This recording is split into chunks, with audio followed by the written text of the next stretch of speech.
Bonjour à toutes et à tous et bienvenue sur ce nouveau podcast. Aujourd'hui les gars, on se retrouve pour parler d'un choc entre un titan, une légende qui commence à devenir une légende du MMA, hein, Alex Pereira, et celui qui se dirige tout droit vers la ceinture, qui vient en puissance, Magomed Ankalaev. Pour parler de tout ça, on est avec Nico. Nico, comment vas-tu? Ah, tranquille et toi?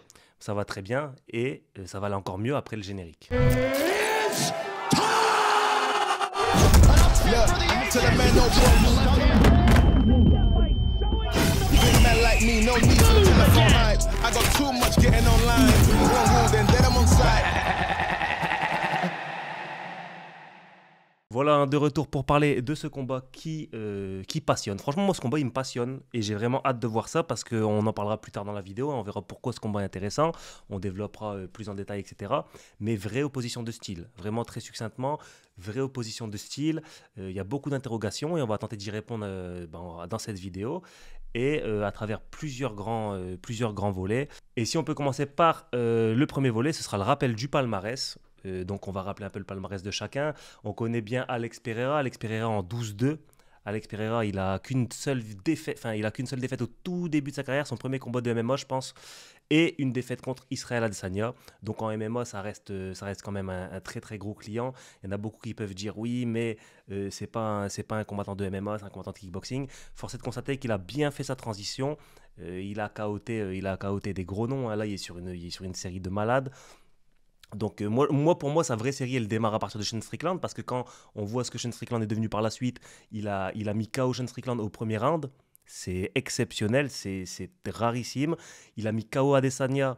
C'est moins exceptionnel maintenant puisque Adesanya a perdu, mais au moment où il tape Adesanya, c'est exceptionnel ce qu'il fait. Bon, après la revanche, il perd contre Adesanya, mais il fait quand même un beau combat. Ce qui avait de marrant, c'est que le premier combat contre Adesanya, il le perd jusqu'à le gagner. Et le deuxième, il le gagne jusqu'à le perdre. Ça, c'était un peu marrant. Deux combats contre Adesanya, une victoire, une défaite. Ensuite, il revient contre Jan Blachowicz. Surprise générale, il va perdre. Pourquoi surprise générale? Parce que Jan Blachowicz était vu un petit peu comme le Polish Power, la puissance polonaise, celui qui va pouvoir le lutter, le ramener au sol, le maintenir, lui faire du ground and pound, etc., etc. Et bien finalement, il gagne le combat, mais de justesse, un split décision. Mais force est de constater qu'il a bien défendu les amener, il s'est relevé, il a bien striké, etc. Et c'était un véritable danger jusqu'à prendre cette victoire à la split. Ça pourrait aller d'un côté comme de l'autre. Un juge a vu Jan Blachowicz, mais on voit que c'était très serré. Et ça va peut-être être notre petit point d'ancrage pour l'analyse suivante contre Magomed Ankalaev, parce que c'est des adversaires qui ont déjà combattu l'un contre l'autre, etc. Donc ça pourra être un petit indicateur. Ensuite, il vient prendre Jiri Prochazka. C'était un combat, au moment où ce combat est arrivé, on se disait gros combat de striker, Jiri Prochazka imprévisible, Alex Pereira imprévisible aussi dans son striking. Donc c'était vraiment grosse opposition. Il l'éteint. Voilà, il l'éteint. Jamal, il y vient, c'était un petit peu plus facile avec cette fameuse Monsieur l'arbitre reste en dehors de ça, c'est pas tes histoires. Il vient, il l'éteint. Donc Jamal, il vraiment combat plutôt simple pour lui. La revanche contre Jiri, encore plus impressionnante que le premier combat. Là, vraiment, il a déroulé, pas de place au doute. Il le met KO dans le deuxième round, là aussi. Et dernier combat en date, peut-être son plus difficile, hein, avec ceux d'Israël Adesanya contre Khalil Rountree. Et de base, c'était pas censé être son combat le plus difficile, mais on a vu un Khalil Rountree qui est venu valeureux, qui l'a même down, qui a été jusqu'au quatrième round et qui s'est fait terminer, mais qui a mis beaucoup de cœur et c'était vraiment un très très beau combat. Donc ça, c'est tout pour Alex Poatan Pereira. Est-ce que tu as peut-être quelque chose à dire sur son palmarès pour compléter? C'est un peu, ça rejoint ce qu'on va dire après sur Ankalaev et sur l'affrontement des deux. Mais ce qui est intéressant dans le parcours Opéra, c'est que jusqu'à présent, il a affronté personne qui ressemble vraiment, en tout cas qui a les mêmes armes qu'Ankalaev dans tous les domaines. Mais sinon, en dehors de ça, t'as parfaitement résumé. Donc on va pouvoir passer à Magomed Ankalaev. Lui, il est en 21. Donc 21-1. Alors, pour être précis, c'est un match nul contre Jan Blachowicz. Un Mhm. draw contre Jan Blachowicz, c'était en 2022. Et pourquoi je précise aussi sa défaite? Parce que c'était une défaite contre Paul Craig. La spécificité de cette défaite, c'est qu'il est en train de gagner le combat. On peut dire clairement, il est en train de gagner le combat. Ouais, clairement. Clairement. Et il prend un triangle à la dernière seconde, hein. Si vous regardez le combat, à la 4 minutes 59 du troisième round. Dernière seconde, il tape. À une seconde, il prenait la victoire clairement. Et il vient perdre contre Paul Craig. Donc potentiellement, c'est quelqu'un qui est en 21-0-1. dans sa carrière. Mais bon, ça l'a pas freiné pour autant, puisque par la suite, juste après cette défaite, il a su rebondir, donc contre des noms un peu moins glorieux, mais il a fait son chemin. Fait marquant dans sa carrière, son combat contre Yon Kutelaba, un petit peu discuté, hein, on voit Yon Kutelaba qui feinte un petit peu d'être groggy, d'être KO, et au final il n'était pas, il y a eu une controverse autour de cette victoire contre Yon Kutelaba, et du coup ça lui a, alors là il y a eu là ça lui a bouffé du temps dans sa carrière, hein, parce qu'il y a eu 3 combats de bouquet, après celui-là il y a eu 3 combats de bouquet contre Yon Kutelaba, et 3 combats annulés. 3 combats annulés. Donc, vous voyez, le premier combat contre Yann Couté là-bas, c'est en février 2020. En avril 2020, on lui propose une revanche annulée. En août 2020, on lui propose une revanche annulée encore. Et en août 2020, de nouveau, on lui propose une revanche annulée de nouveau. Et c'est seulement en octobre 2020 que le deuxième combat contre Yon Kutelaba aura lieu. Et là, il va venir l'abréger. Il n'y aura pas de place au doute. Ensuite, il vient prendre un combat contre Nikita Krylov où il gagne. Volkanos Demir où il gagne. Thiago Santos. Et vous voyez, les noms, ils montent petit à petit, hein. Anthony Smith, Jan Blachowicz, le fameux match nul. On va sûrement en parler plus tard dans la vidéo. Ensuite, il y a eu un no contest contre Johnny Walker. On se rappelle, hein, avec ce petit épisode de la fin de Johnny Walker. Ensuite, il monte en coup de genou sauté. Il y a eu un petit... ce qui se passe avec les combats de Magomed Ankalaev, il y a toujours un petit truc bizarre qui font que, avec Yann Kutelaba, c'était le cas. Avec Johnny Walker, c'était le cas.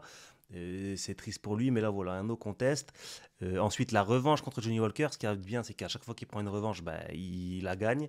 Donc là, il la gagne de nouveau. Et son dernier combat en date contre Alexander Rakic, où il gagne à la décision unanime. Est-ce que Nico, toi, tu as quelque chose à dire de plus sur ce palmarès? Ouais, franchement, sa carrière, je pense que c'est une des carrières les plus décevantes jusqu'à présent de l'histoire du l'UFC. Parce que c'est un mec qui est à la base trop fort. Il a toujours eu un potentiel de fou. Tout le monde l'a toujours vu comme un futur champion. Mais dans les gros moments de sa carrière, à chaque fois, il a eu des gros stops. Écoutez, là-bas, bon, c'est vraiment pas de sa faute pour le coup, mais voilà, il a perdu beaucoup de temps, comme tu l'as dit. Il a dû reboucler le combat, le refaire. Contre Blachowicz, c'est sa première chance pour le titre. Et pareil, on en reparlera un peu après, mais il a fait certains choix qui l'ont amené au match nul. Derrière, il a encore une fois une grosse opportunité face à Johnny Walker. Au final, voilà, le combat qui s'arrête sur une décision un peu particulière. Et donc, il est obligé de recombattre cette fois à l'Apex. Donc, pareil, il perd un peu en popularité avec ça. Donc, franchement, sa carrière est décevante au global. Là, il a la chance on va dire, de cacher tout ça et de prendre le titre, quoi. Bah exactement, tu fais bien de parler un peu de popularité, parce que là, on va parler un petit peu de pourquoi ce combat est intéressant, à la fois parce que c'est une opposition de style, donc entre un striker et bah, bon, ça me fait mal de dire ça, parce que tout le monde dit un lutteur, on l'a pas vu beaucoup lutter, mais vas-y, un grappleur un gars de la gréco-romaine qui peut potentiellement lutter contre un striker, mais aussi et surtout une superstar contre un gars qui parle pas énormément, qui fait pas énormément de bruit, mais qui doucement mais sûrement s'est fait une place vers le titre. Donc est-ce que tu peux détailler un petit peu toi sur cette opposition de style, et surtout pourquoi ce combat est intéressant? Ouais, bah franchement, comme j'ai dit tout à l'heure, Ankalaev, c'est vraiment un style de combattant que Pereira n'a pas affronté jusqu'à présent. Pas forcément que en termes de grappling, mais vraiment dans le style complet. Donc déjà, en lightweight, c'est un bon striker gaucher.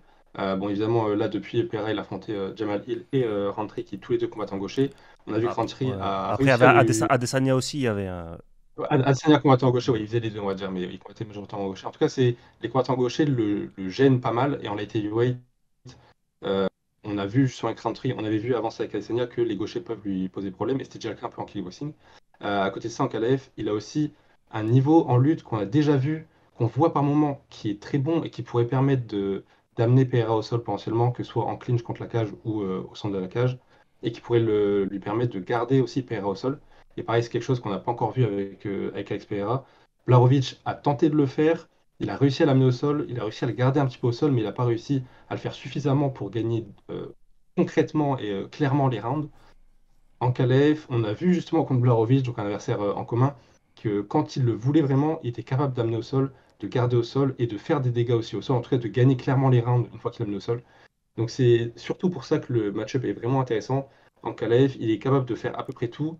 Il a déjà dit par le passé qu'il allait vouloir striker avec Pereira, ce qui serait clairement une bêtise. Mais en tout cas, quand il mixe, quand il a le bon game plan, quand il met bien en place son game plan aussi, quand il l'applique bien, c'est vraiment un combattant qui peut être dangereux pour Pereira. Et forcément, c'est le cas de tous les adversaires de Pereira en dehors de Adesanya, mais en tout cas, la première fois qu'ils affrontent Pereira à l'UFC, ils ont jamais affronté quelqu'un qui tape comme lui dans leur carrière. Donc il y a toujours ce côté-là un peu de mystère avec Pereira. Est-ce que les mecs vont subir sa pression parce qu'ils n'ont jamais affronté de mec qui met autant la pression? Est-ce qu'ils vont réussir à accepter les coups que Pereira peut envoyer? Donc voilà, il y a toujours ce petit mystère-là avec Pereira et ce sera encore une fois le cas avec Ankalaev, forcément. Ouais, c'est pour ça que ce combat il est vraiment très intéressant. Et maintenant, parlons même des forces et des faiblesses de chacun, parce qu'on le sait, Alex Pereira, c'est quelqu'un qui vient de la catégorie d'en dessous, des middleweight, c'est-à-dire 84 kilos. Il y avait beaucoup de mal à faire le poids, mais dans la tête de tout le monde, c'est un 84 kilos, entre guillemets, un petit 84 kilos. Enfin, c'est une plus petite catégorie que les light heavyweight, donc on pourrait croire qu'il est désavantagé. Alors que pas du tout, et selon moi même, l'une des forces d'Alex Pereira dans ce combat face à Magomed Ankalaev, c'est son avantage en termes de physique. On peut croire que Magomed Ankalaev est beaucoup plus puissant, etc., parce que c'est un lightweight, un light heavyweight, pardon, de base. Il a toujours fait sa carrière dans cette catégorie. Mais croyez-moi que Poatan, pour moi, c'est un gros, même c'est un gros light heavyweight. C'est pour vous dire à quel point c'est un énorme 84 kilos. Qu'est-ce que tu en penses, toi, au niveau vraiment de la. Avant de détailler même les forces et faiblesses de chacun, au niveau de l'aspect puissance physique? Je suis d'accord avec toi, je pense que Pereira est plus puissant que Ankalaev. Bah, d'ailleurs, on voit souvent, il poste les images après sa pesée, de comment il reprend le poids et tout ça. Et vraiment, il reprend énormément de poids. Alors, c'est vraiment impressionnant. Je pense vraiment que ouais, en termes de force physique, même on le voit dans les échanges tôt dans le combat, il paraît vraiment dur à bouger, Pereira. Même contre la cage, les peu de moments où on l'a vu contre la cage, il paraît vraiment dur à bouger. Donc, je pense qu'il est plus puissant qu'Ankalaev. Je pense qu'Ankalaev, il va devoir aussi, d'une certaine manière, miser sur ça en espérant fatiguer Pereira au fur et à mesure pour avoir de plus en plus de succès, quoi. Est-ce que tu penses, toi, parce qu'en vrai, le combat il va commencer debout, donc Ankalaev sera dans la dimension d'Alex Pereira. Mais selon moi, Alex Pereira, il va tomber à un moment donné. Il va se faire amener, Mhm. il va glisser, que sais-je, mais il va se retrouver sur son dos, sur ses fesses, comme vous voulez. Est-ce que tu penses, enfin, dans quelle dimension tu penses que celui qui peut paraître désavantagé va le mieux s'en sortir? Est-ce que c'est Ankalaev debout, on va se dire, putain, il strike bien finalement, il arrive à s'en sortir? Ou est-ce que c'est Alex Pereira, on va se dire, bah, il arrive à se relever, il arrive à ne pas se faire maintenir, il arrive à proposer des choses pour s'en sortir et se relever et revenir dans son élément phare qui est le striking. Je pense que ce qui va le plus nous surprendre, c'est le grappling de Pereira, en tout cas la manière dont il va s'en sortir face à Ankalaev au sol, parce qu'on a très peu vu, et parce que je pense que depuis qu'on l'a vu, il a aussi bien progressé.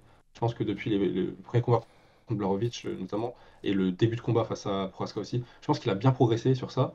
Je pense qu'il s'est préparé pour Ankalaev aussi, et que donc il va pouvoir mettre ça en place, ce qui n'est pas forcément le cas avec Prohaska, en tout cas pas autant. Donc je pense qu'il va plus nous surprendre. Mais en vrai de vrai, si on regarde le striking d'Ankalaev, il peut vraiment toucher Pereira. Donc, est-ce que les gens seront surpris s'il touche Pereira? Je sais pas. Mais en tout cas, dans mon esprit à moi, ce qui va être le plus surprenant, c'est le jeu de Pereira au sol.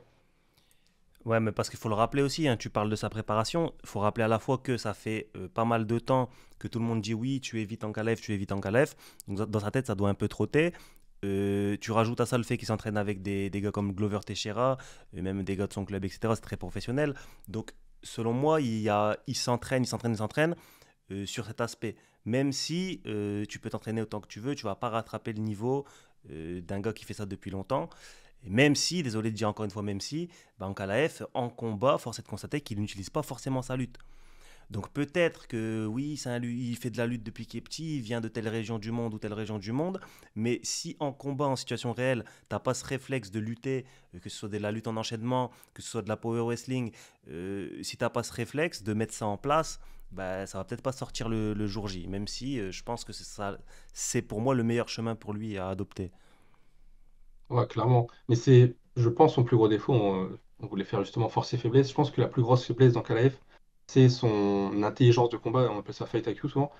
On l'a vu dans plusieurs combats, il ne fait pas forcément les bons choix par rapport aux armes qu'il a. C'est le cas face à Blachowicz. Pendant les 3 premiers rounds, il décide que de striker avec Blachowicz et du coup il se fait saper ses appuis au fur et à mesure. Dès qu'il a décidé qu'il allait lutter, qu'il avait besoin de lutter, il a réussi à le faire hyper bon, facilement, entre guillemets, c'était pas vraiment facile, mais en tout cas il a donné l'impression que c'était facile pour lui d'amener Blachowicz au sol et de le garder au sol. Et quand je parle de fight IQ, c'est aussi des choix qu'il fait contre Johnny Walker, par exemple, avec le premier combat, du coup, qui s'est mal. Et c'est le cas même contre Rakic, cet adversaire contre qui on s'est dit, il va peut-être pouvoir essayer de lutter pour justement essayer d'avoir un finish plus facile face à Rakic. Et au final, il a striké pendant 3 rounds. Alors, il gagne les 3 rounds, mais il a pris des risques sans que ce soit forcément nécessaire. Donc, comme tu l'as dit, il sait lutter, mais est-ce qu'il a les réflexes de lutter quand il faut lutter, donc dès le début du combat? Pas forcément. Mais c'est ça, et c'est ça qui est frustrant avec lui, c'est que, alors je sais pas qui est le mec, il y a un mec, je sais pas, peut-être un mec qui était dans le public un jour, dans ses premiers combats, il est sorti, il s'est mis sur un plateau télé, il nous a raconté ça. Il y a une lutte de fou, il y a une lutte, c'est incroyable, j'ai jamais vu ça de ma vie. Ankalaev, lutteur, peut-être parce que son nom de famille finit par Eve, et ça c'est un bon Clairement. indicateur, c'est un bon indicateur, mais pas que. Donc tu vois, peut-être qu'il a lutté contre Blakovic, etc., mais il faut pas se fier à ça. Dans la globalité de sa carrière, c'est pas un lutteur. C'est pas un gars qui va mettre la lutte au centre de son jeu, comme a pu le faire un Islam Makhachev. Donc même s'il fait un peu moins en ce moment, mais comme a pu le faire un Khabib, comme ont pu le faire d'autres, c'est pas quelqu'un qui va surdominer en lutte. Et le problème avec Magomed Ankalaev, on peut parler de ses faiblesses, c'est que il est moyen partout. En striking, il est pas mauvais, mais il est pas exceptionnel. En lutte, il est certainement pas mauvais, mais c'est pas le mec que tu vas penser, oui, il a la meilleure lutte du siècle. Et au sol, il y a un bon ground and pound, mais regarde contre Paul Craig, il a fini dans un triangle. Tu vois, il y a pas un domaine où tu te dis ce gars-là, c'est un spécialiste. A contrario, tu vois un Alex Pereira, ça va pas être, il va même peut-être avoir une petite faiblesse au sol, parce qu'en lutte, moi je trouve il est quand même assez solide, il arrive à comprendre les mécanismes, etc., pour pouvoir rester debout ou du moins se relever. Mais par contre, quand tu vas être debout, là, il excelle. Et tu sais que le combat, à partir du moment où il est dans son domaine, où il excelle, tu peux finir entre les mains des brancardiers, bercé par le pimpon de l'ambulance. C'est exactement ça. Il y a vraiment un domaine dans lequel on est à peu près certain que si le combat reste dans ce domaine, il y a un des deux combattants, en l'occurrence Pereira, qui va gagner. Genre, si c'était un quad striking, il y aurait Pereira favori fois 1000. Et par contre, il n'y a aucun domaine où on se dit c'est sûr et certain qu'Ankalaev va surdominer Pereira. Donc, ouais, comme tu dis, il y a un petit écart dans ce truc-là. Euh, je pense quand même, malgré tout, que si je devais prendre actuellement chez Light Heavyweight un style de combattant qui pourrait battre Pereira, je prendrais un style comme Ankalaev, parmi ce qui existe, en tout cas chez Light Heavyweight actuel, hein, parce que la catégorie n'est pas folle. Ouais. Et parmi ce qui existe, je prendrais un style comme Ankalaev qui est capable potentiellement de lutter, qui strike en gaucher, qui est à peu près technique debout et tout. Je prendrais à peu près ce style-là quand même. Ouais, c'est vrai, bah, c'est la catégorie, elle est pas très remplie. Mm. Donc ça à voir. Maintenant, tu as parlé aussi tout à l'heure du combat contre Blachowicz où il se fait saper ses appuis. Ça va être un point. Ça peut être une très très grosse faiblesse chez Magomed Ankalaev. On verra après dans nos pronos et on parlera un peu du déroulé du combat. Mais si Pereira, et je pense qu'il a vu ça, il va travailler sur ça, décide de faire ses low calf kicks, tu vois, ces low calf kicks qu'il a fait à Adesanya, où ça touche le nerf là, juste en dessous du genou. C'était le cas aussi de Sean O'Malley contre Chito Vera. C'est ça qui les a court-circuités. C'est ce petit nerf juste en dessous du genou avec ces low calf kicks qui viennent te saper tes appuis. Et on a vu que Magomed Ankalaev est sensible à ça. Donc s'il se prend, donc déjà il est sensible à ça et en plus ceux de Pereira, ça peut vite virer au drame. Bah, le seul avantage qu'il a en Ankalaev, là, c'est qu'il va combattre. En tout cas, il commence tous ses combats en gaucher, vraiment tout le temps. Il passe en droitier que s'il est vraiment dans une situation compliquée comme face à Blachowicz. Mais du coup, en gaucher, les local kicks de Pereira, c'est avec sa jambe avant. Donc ça fait quand même mal, je pense. Mais c'est moins puissant que si c'est sa jambe arrière, donc c'est déjà l'avantage. Et il envoie peu de low kick intérieur. Donc c'est le seul avantage pour Ankalaev. Voilà. Maintenant, on va essayer de passer vraiment là le déroulé du combat. On va essayer de se poser. Là, on est devant notre télé. On est samedi soir, là, samedi nuit, on est devant notre télé. Tu penses que ça va se passer comment? Quand l'arbitre va dire touchez vos gants si vous voulez, barrez-vous dans votre coin. Venez maintenant vous taper, je regarde juste et j'arrête quand il y en a un qui est éteint ou quand il y en a un qui me supplie d'arrêter en tapant 3 fois. Comment tu penses que ça va se passer? Je pense, je pense qu'Ankalaev va d'abord être un peu patient, un peu calme. Je pense qu'il va pas forcément essayer d'échanger tout de suite. De toute façon, c'est pas un mec qui est ultra divertissant, hein. Si on regarde vraiment tous ces combats, c'est pas un mec qui rentre forcément dedans à mort et tout. Donc je pense qu'il va être assez patient, un peu comme a pu être Roundtree à certains moments où il était assez loin dans la distance et il jouait plus avec du coup des explosions athlétiques. Je pense qu'en qualif, il va faire quelque chose un peu dans le même style en termes de distance, donc un peu plus éloigné, vraiment à pas donner trop d'infos à Pereira. Je pense que Pereira va tenter de mettre la pression comme il le fait assez bien et assez souvent. Et je pense qu'en vers la fin du premier round, je pense pas qu'ils vont se toucher énormément au premier round, mais je pense que vers la fin du premier round, ou on va dire dans la deuxième moitié du premier round, Ankalaev va réussir à avoir un clinch ou à réussir à amener le combat contre la cage et que ça va se passer là jusqu'à la fin du round. Donc Moi, contre la cage avec Ankalaev qui essaye de bloquer le jeu, quoi. moi, je te donne mon. Et tu vois qui. Et du coup, après, tu vois qui gagner. Enfin, pas. Après, je Vas-y. pense que juste après, donc round 2 3, Ankalaev aura du mal à amener au sol. Il réussira peut-être à amener au sol, mais Pereira se relèvera. Je pense que Pereira pourrait gagner les rounds en strikant majoritairement. Et je pense que si ça dépasse la deuxième moitié du troisième round, Ankalaev va réussir à garder au sol, amener au sol, garder au sol. Moi, je pense. Donc, tu vois Ankalaev. Ouais. Mais c'est en 5, hein. C'est en 5. Hein. Ouais, ouais. Moi, je vois Ouais, comment. je pense que même round 4, il peut faire ça. Moi, je vois comment le truc se déroulait. Pour moi, ça va être. Au début, ils vont se regarder. Au début, ça va beaucoup se regarder. Ankalaev, il va être là, il va avoir un peu peur. Il va se dire, ce bras gauche qui est en face de moi, il peut me laisser inconscient. Donc, c'est normal. Gros, si tu es en face de toi, tu as un mec qui peut te mettre inconscient. Il y a 2 tonnes à la place du point gauche. Tu te dis, ça peut être dangereux. Donc, tu vas être craintif. Il va y avoir un premier échange. Un premier échange en striking. Il va y avoir des secousses. Et quand il va sentir les secousses, il va dire, ça, je veux plus. Ça, j'ai plus envie. Je viens de sentir un truc, ça se rapproche un petit peu du chaos. Donc du coup, ce qu'il va faire, c'est qu'il va essayer de feinter d'en revouloir, mais il en veut plus. Mais il va faire semblant d'en revouloir. Et il va sauter dans les jambes. Il va sauter dans les jambes. Alex Pereira, il va être en train d'envoyer un coup. Et je sais pas, Ankalaev, il va passer dans ses jambes. Ça va le ramener au sol. Il va savoir se relever une première fois. C'est très important, les gars, faut retenir. Hein. J'ai vu le combat. Il va savoir se relever une première fois. Et direct après, il va spammer. Il va remettre encore un takedown. Et là, il va bloquer toute la fin du premier round. Et on va se dire, ah ben voilà, on le savait, Ankalaev, il va bloquer, il va bloquer, il va bloquer, il va bloquer. Deuxième round, peut-être pareil. Mais il faut retenir qu'il y a un moment donné où il va essayer de faire ça, il va se faire connecter, déconnecter. Pour moi, il va essayer de faire ça, il va pas savoir le maintenir. Et il y a un moment donné où il va se faire connecter, déconnecter. Donc si tout ça c'est vrai, les gars, faut s'abonner à la chaîne parce que c'est très fort.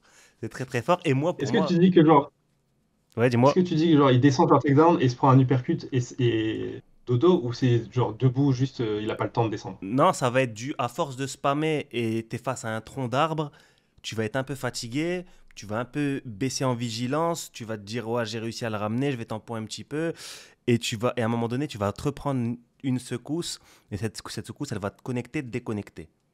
Ça va être en 2 temps. Ok. Donc voilà, moi c'est mon prono. Pour moi, Alex Pereira par KO dramatique. Dramatique. Ah vraiment? Le terme dramatique. Par chaos dramatique avec... Enfin, j'ai déjà dit intervention des pompiers, ces expressions, je les ai déjà dit. Mais c'est pour dire à quel point le chaos peut être grave, tu vois. Ah, ok. Genre, Ok, ok. Moi, je vois. pour moi le défibrillateur, il va s'échauffer, tu vois. Ok, ok. Dans les vestiaires, le défibrillateur, il va faire une séance d'échauffe. Il va faire monter le cardio parce qu'il sait qu'il va devoir réanimer quelqu'un, tu vois. Ok, Pour moi. ouais. Ok. Donc, Ok. donc pour Moi, je moi... vois, du coup, pour donner un prono précis, en vrai, je vois TKO dans Kalaev au sol dans la fin, deuxième moitié du round 4. Ah ouais. Donc ça veut dire qu'il l'aurait maintenu pendant tout le combat. Non, je pense qu'il va pas le maintenir très souvent, très longtemps. Tu crois qu'il va Je pense qu'il échanger va avec juste lui être en... patient debout. Non, je pense qu'il va être chiant debout jusqu'au moment où il arrive à coller pour essayer de coller contre la cage amener au sol. Mais pour- là, je pars du principe qu'en Kalaev a un minimum d'un bon game plan intelligent, on va dire, et qu'il arrive à le mettre en place. Parce que c'est pas toujours son cas. C'est possible que voilà, il arrive pas du tout à mettre ça en place et qu'il se fasse connecter, comme tu dis. Pour toi, qui strike le mieux entre Khalil Rountree et Ankalaev? Euh, je pense que celui qui strike le mieux, je dirais que c'est Ankalaev, je dirais que Rentry est plus chiant à striker. Khalil, c'est la rue, hein, ce mec-là. Ouais, mais je pense qu'il est plus C'est un chiant c'est plus brigand, chiant de capter son timing, hein. de Ouais, capter son explosivité et tout. Et je pense qu'en Calais strike mieux techniquement parlant. c'est un brigand. Et si on parlait tout à l'heure hein, des forces et des faiblesses, aussi un point à exploiter pour Ankalaev, c'est le travail. Si tu veux striker, il faut travailler en ligne. C'est le travail en ligne. Faut le travail en ligne, mais, euh, mais ça peut être à double tranchant parce qu'on connaît Alex Pereira avec ses retraits de buste et il revient. C'est Donc c'est comme je fort. dis tout à l'heure, ça peut être vraiment dramatique. Ça peut être vraiment dramatique. Donc en tout cas, ton côté, toi, tu vois Magomed Ankalaev. Moi, je vois Alex Pereira. Les gars, dans les commentaires, dites-nous ce que vous pensez. Est-ce que vous pensez que le défibrillateur, il va devoir s'échauffer pour réanimer quelqu'un dans les meilleures conditions? Est-ce que vous pensez qu'au contraire, le défibrillateur, il va devoir réanimer Alex Poatan Pereira? C'est possible, on l'a déjà vu inconscient. Alex Poatan Pereira, il était inconscient et après, il s'est pris 3 flèches dans le corps. Je m'en rappelle comme si c'était hier. Donc ça, on l'a déjà vu. Il y a eu des édits sur lui et tout, c'est dramatique. Il y a de quoi envoyer quelqu'un en dépression. Donc dans les commentaires, dites-nous, vous voyez qui gagnait et comment, surtout jouer au petit jeu de comment le combat va se dérouler, très important. Merci à Nico d'être venu. Merci à Nico d'être venu. Merci à toi, frérot. De toute façon, à chaque fois qu'il apparaît sur la chaîne, dans la description, il y a tous ces liens. Donc n'hésitez pas à aller le soutenir. Et on va essayer, je vais voir en fonction de l'horaire, etc., de faire un live au moment du combat, donc samedi soir. Mais en tout cas, dès que le combat termine, je ferai un débrief et je le mettrai sur la chaîne. Et puis voilà, bah, je pense qu'on a fait le tour. Est-ce que tu avais quelque chose à rajouter ou un mot de la fin? Non, bah merci à toi, frérot, pour la vidéo, c'était très cool. J'ai hâte de voir si l'un des deux scénarios, surtout si le tien sera vrai, parce que ce serait hilarant. T'imagines mon scénario, il y a exactement ça. Ah, C'est, frère, je c'est- meurs de rire devant mon écran, je pense. je serais une vraie légende. Après, je crois que je ferme la chaîne YouTube. Je la donne à celui qui commente défibrillateur dans les commentaires. S'il y en a un qui commente défibrillateur dans les commentaires et ça se passe comme j'ai dit, je lui offre ma chaîne. Peut-être, je vais mettre un petit Waouh, astérix. incroyable. Je lui offre ma chaîne dans 50 ans. Voilà les gars, on se dit à la prochaine et portez-vous bien. Ciao.